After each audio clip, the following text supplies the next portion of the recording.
अध्यक्ष श्री पार्श्वनाथ दिगंबर जैन जिनालय सी सेक्टर शाहपुरा भोपाल, श्रीमती दीपांशी जैन, श्री अंकित जैन, शुभाशनी जैन, ओजस्विनी जैन, सी सेक्टर शाहपुरा भोपाल।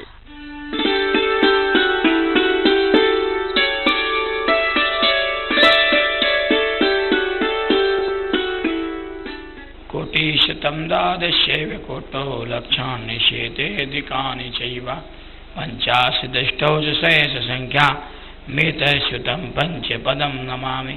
अरन्त्यवासीयत्थं गणर्देव्यं गन्ध्यं शम्मं प्रणमामि वतियुक्तो सुदनानुभवं शिरसा इच्छामन्ते शुद्धभक्ति काउ सबुदसालोच्यम अंगोमंग पैने पावड़े परिम शुद्ध बड़मामि ओ पब्बगा चोलिया चो शुद्धदम कायम सानिचिकारम अच्छे में पूज्य में बंदा में नमस्यामी दुख को कम को विलाओ स्वयं गणम समायमणम जिनको संपत्ति हो मज्जाता प्राणिक स्वाध्याय निष्ठा पर क्रिया बुद्धवाचक भाव श्रुतवत्ती का सगुण करो में हम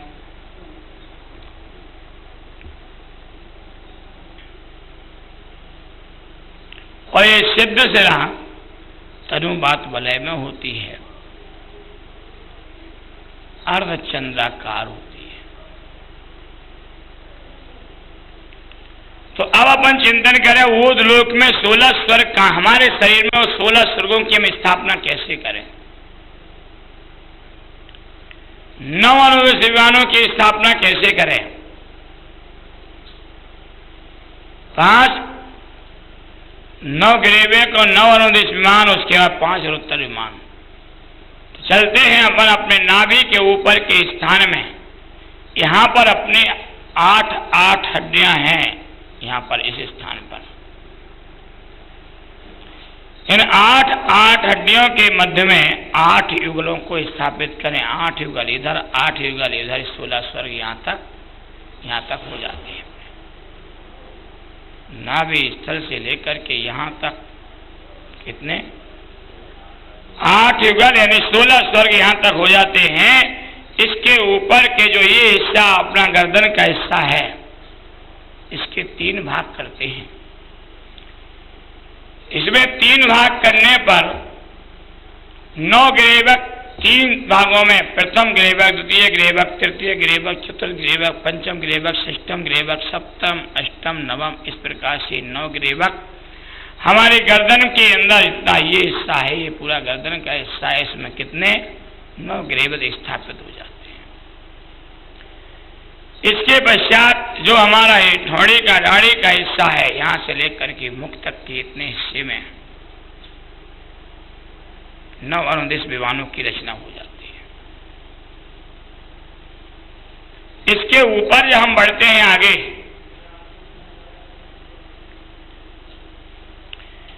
नौ अनुदेश विमान यहां पर होने के पश्चात यहां से लेकर के यहां तक का जो स्थान है, इस स्थान में हमारा जो है 5 अनुदेश विजय, वैजयंत, जयंत, अपराजित और ये सर्वासिद्धि का स्थान है। सर्वासिद्धि की अंतिम चूलिका यहां पर स्थापित होती है और जहां सर्वासिद्धि की अंतिम चूलिका यहां पर होती है, इसके ऊपर का जो स्थान है ये हमारा सिद्ध शिला का स्थान है। इसलिए इस स्थान को क्या कहते हैं, उत्तमांग। हमारे मस्तिष्क को उत्तम अंग, क्योंकि ये सिद्ध शिला की संरचना वाला है। यहां पर सिद्धों का स्थान है। इसलिए तो हमारे पूर्वाचार्यों ने कहा कि हमारा मस्तिष्क सर्वत्र झुक नहीं सकता, क्योंकि सिद्ध शिला हमारे यहां पर विद्यमान।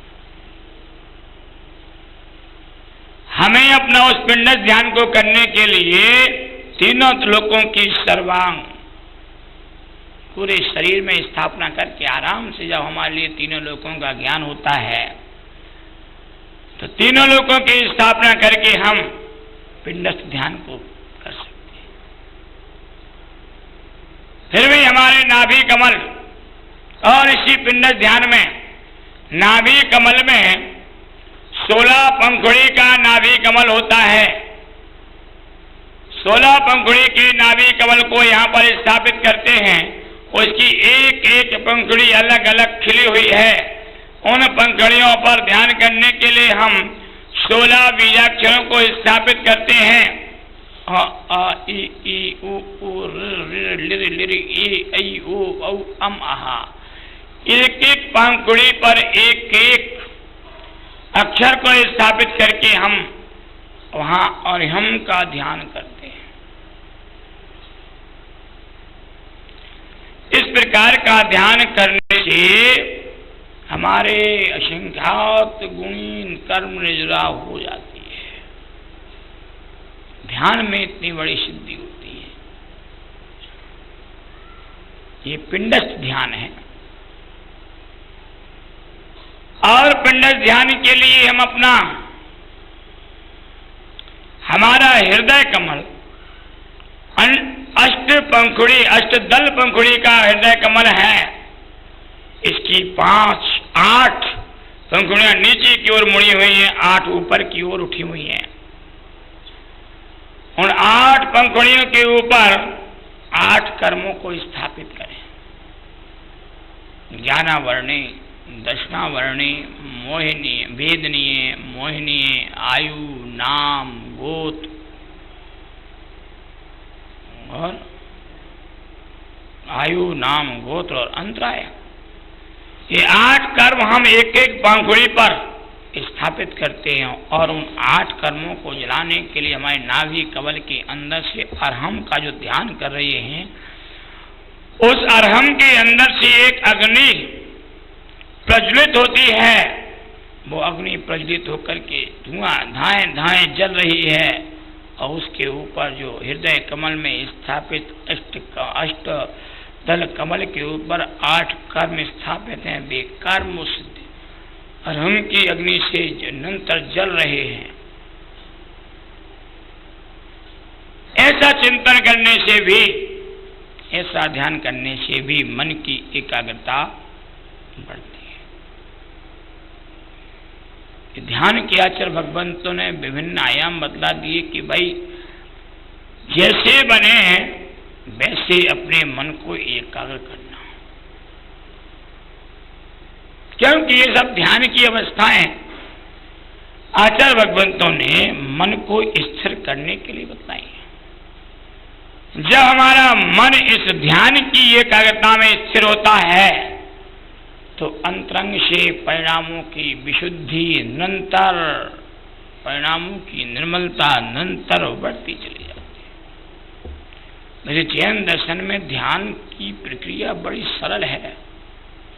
बस थोड़ा उपयोग स्थिर हो तो ध्यान बहुत सरल है।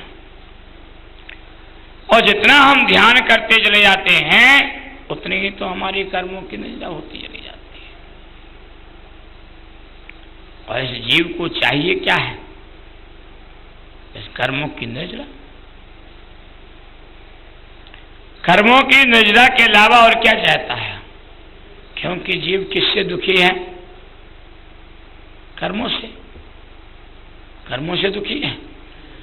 जो कर्म इस जीव ने चिरकाल से बांध रखे हैं, जो कर्म इस जीव के चिरकाल से बंधे हुए हैं, उन कर्मों से ही तो जो असाधारूप कर्मों का बंध हो चुका, अशुभ कर्मों का बंध हो चुका है, वे जब असाधारूप कर्म उदय में आते हैं तो जीव को नाना प्रकार के दुखों की उत्पत्ति होती है। और वे जब कर्म दुख रूप में परिवर्तित होते हैं तो जीव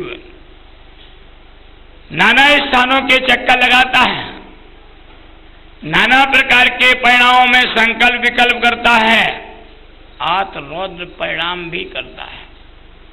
तो उन कर्मों के निमित्त से नए और कर्मों को बांध लेता है। उन कर्मों के निमित्त से नए और कर्मों को बांधता है। इसलिए आचार्य भगवंतों ने कहा, रे भैया जो कर्म पुराना है वो तो उदय में आ ही रहा है, और उस उदय में आए हुए कर्म के निमित्त से तुम और नए कर्मों को बांधो। उससे अच्छा ये है कि इस प्रकार के ध्यान में लग जाओ, इस प्रकार के ध्यान में अपनी प्रवृत्ति को बनाओ। जब तुम इस प्रकार की प्रवृत्ति बनाओगे तो नए कर्म के आश्रव से बच जाओ, क्योंकि कर्म आश्रव के अनेक साधन हैं। इस जीव के लिए अनेक साधन हैं, और वे साधन कभी ना कभी किसी ना किसी रूप में मिल भी जाते हैं। कभी राग रूप में मिलते हैं, कभी बैर रूप में मिलते हैं, द्वेष रूप में मिलते हैं, कसाय रूप में मिलते हैं, मोह रूप में मिलते हैं। किसी न किसी रूप में भी कर्म, नए कर्माश्रयों को करने वाले साधन इस जीव के लिए मिलते चले जाते हैं। कई बार जीव अपने जानबूझ के कोई काम नहीं करता,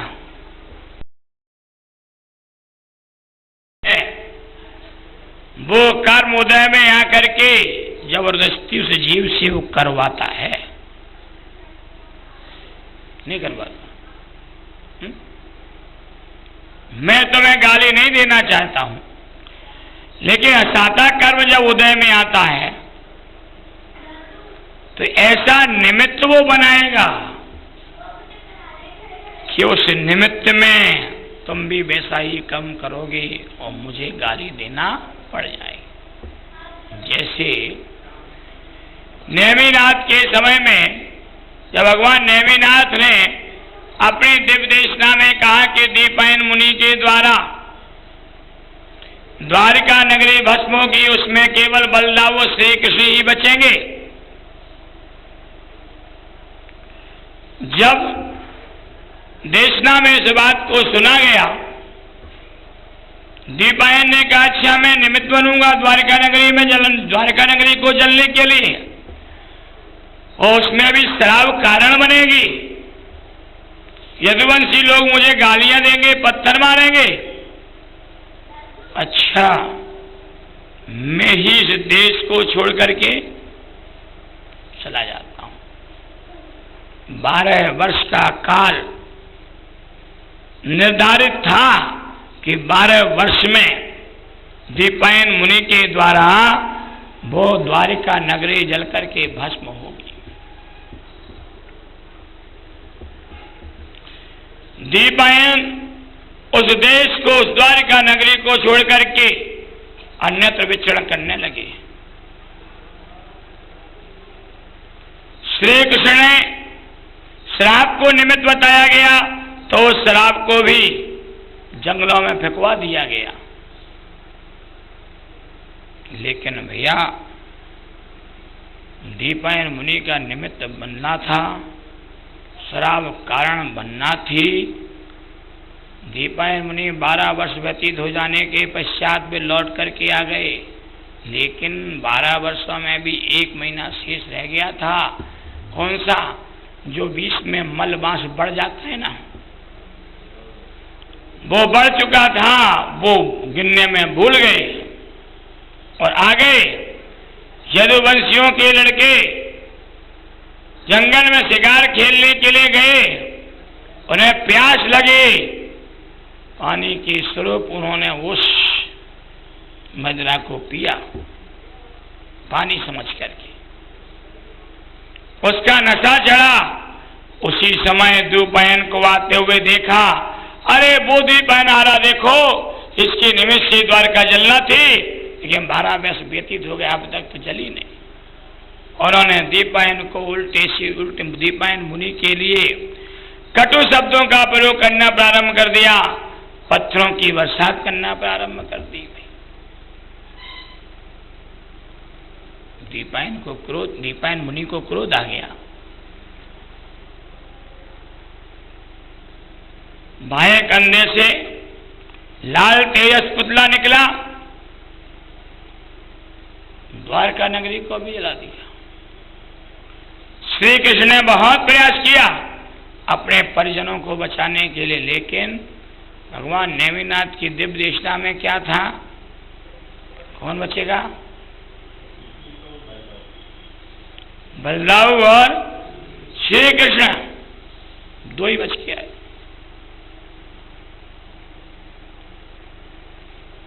तो नहीं चाहते हुए भी उद्दीपायन मुनि नहीं चाहते थे कि मेरा निमित्त उस द्वारिका नगरी को जलने में कारण बने, लेकिन निमित्त बन गया, कारण बन गया और वो द्वारिका नगरी जल गई। तो ऐसे ही बहुत सारी चीजें होती हैं। कई जीव नहीं चाहते हैं कि मैं क्रोध करूं, मैं राग करूं, मैं द्वेष करूं, मैं बैर करूं, मैं ऐसा करूं, लेकिन फिर भी अनायास समय आता है, योग संयोग मिलते हैं, वो सारी की सारी चीजें अपने आप होना प्रारंभ हो जाती हैं। और जब वो होना प्रारंभ हो जाती हैं तो कर्म बंध में कारण बन जाती है भैया, और वो फिर उदय में आना चालू हो जाती है। इन सब अवस्थाओं से मुक्त होने के लिए, इन सब अवस्थाओं से छूटने के लिए ही आचार्य भगवंतों ने कहा ध्यान करो। तो पिंडस्थ ध्यान की बात आचार्य भगवंत ने कही। तो इस प्रकार के पिंडस्थ ध्यान के माध्यम से भी हम अपने परिणामों की विशुद्धि को बना करके कर्म निर्जरा कर सकते हैं। जब वह होगी तो उसके साथ साथ पिंडस्थ ध्यान के बाद दूसरा ध्यान पदस्थ है। पदस्थ ध्यान को भी हम कर सकते हैं। पदस्थ ध्यान में क्या है, इसके लिए आचार्य भगवंत कहते हैं जम झा इज उच्चारी ऊण पर मेठी मंते पय ममलम ए अक्षरादि विविहम पयथ झाड़म मुड़े अब्बम। क्या कहते हैं आचार्य भगवंत इस पदस्थ ध्यान में कि मंत्र जाप,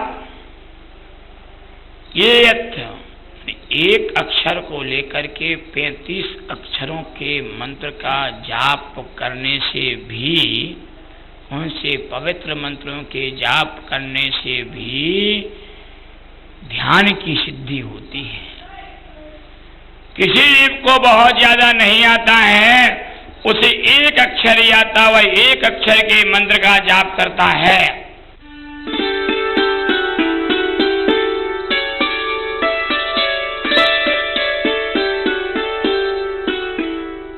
परम पूज्य प्रखर प्रवक्ता चर्या चूड़ामणि आचार्य श्री विवेक सागर जी महाराज के मंगल प्रवचन को आप तक पहुंचाने वाले गुरु चरणानुरागी थे संयोजक आचार्य श्री विवेक सागर संस्कार ट्रस्ट मुंबई, पुण्यार्चक श्री नरेंद्र कुमार जैन, श्री मनोज कुमार जैन, तनुज जैन, मानस जैन एवं समस्त परिवार। Firm cement pipe industries, Narsinghpur, Madhya Pradesh एवं मास्टर पाइप इंडस्ट्रीज, बुधनी, जिला सीहोर, मध्य प्रदेश एवं श्री दीप जैन, अर्चना जैन, अध्यक्ष श्री पार्श्वनाथ